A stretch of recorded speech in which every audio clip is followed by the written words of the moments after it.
Hey, everybody. Uh, Happy Tuesday.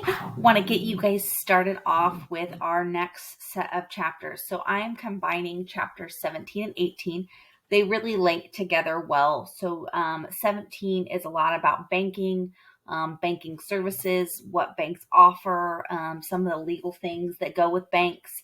And then chapter 18 has a lot to do with credit, credit cards, applying for credit. So we're kind of linking those together. So getting started, where do you keep your money? Do you keep it in the bank? Do you have a bank account, a savings account, a checking account? Do you use a piggy bank? Do you just hide it under your mattress? Do you have any money at all? Which is totally cool if you don't. I'm not mad at you. I'm a teacher. Remember, I may not have any money either. But where do you keep your money? It's kind of what we're getting into when we're talking about banking. Okay. So today we are going to explore banks and credit unions. It's kind of where chapter 17 starts. We are going to identify some key similarities and differences between these two really kind of key foundational elements of banking. So you can kind of see what the big differences and similarities are. And so you can kind of identify which one you might want to keep your money in the future. Okay. So first thing you guys are going to do today, you are going to get a copy of a Venn diagram.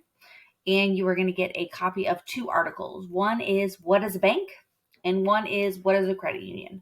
Both are going to give you a lot of great information about what banks and credit unions offer, what are some of the advantages and disadvantages to both, and what are you're going to be able to identify some of the similarities and the differences of both of these as well. Okay, so what I'm going to want you to do is really just that. I want you to write 3 things that are just for banks. Okay, 3 things that are just for credit unions, and then 3 things that they kind of have in common. All right, just so you can kind of tell the difference. What are just banks?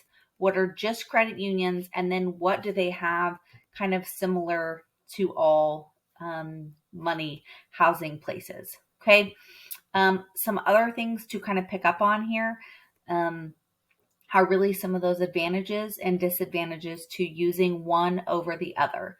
Okay. Because as you're reading through these, you might find that using a bank might be more up the alley that you want to see yourself using in the future. Or being a part of a credit union might be something that you might want to do in the future with your money. Okay, so pay attention to some of those similarities and differences and advantages and disadvantages. Okay, once you are finished with that Venn diagram, I want you to, with a partner, I want you to find some local banks and credit unions. I want you to think about finding some that are within like 10, 15 miles of where we are at our school. Okay. So think Brownsburg, Avon, Danville, Indianapolis area. Okay. 3 banks, 3 credit unions within 10 miles of where we are. Then I want you to read a review for one of those banks and one of those credit unions. Find what they offer, what some of the things that they allow you to do, what services they offer are. Read some of the reviews that people say about them. Remember when we did the reviews for the hotels? They will tell you a lot. Customer reviews will give you a lot of great information. So I want you to read the reviews, and I want you to include this information that you find on the back of the Venn diagram. Okay, so I'm going to list out 3 of the banks. Where are they located? What's the name of the bank? Where are they located? How far are they from the school? 3 credit unions. Again, name of the credit union, where are they located? And then each of the reviews. I want you to tell me what they say about the bank and the credit union. Okay. Next, last thing you're going to do today is a discussion board post. I want you to compare, all right, based on what you have read,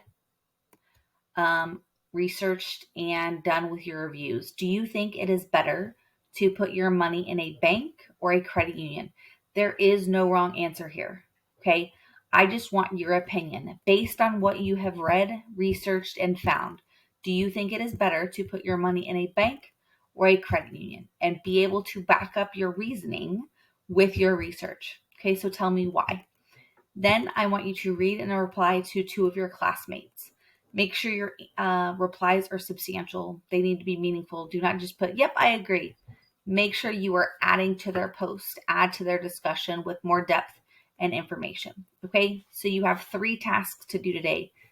Read the 2 articles and fill in the Venn diagram. Research the banks and credit unions around our area and the discussion board. Okay, all of that will be listed for you in Schoology, so you'll have a nice little checklist of what you need to get done. Most of it will be paper copies, so you can do that. And then the discussion board is last, and that is on Schoology.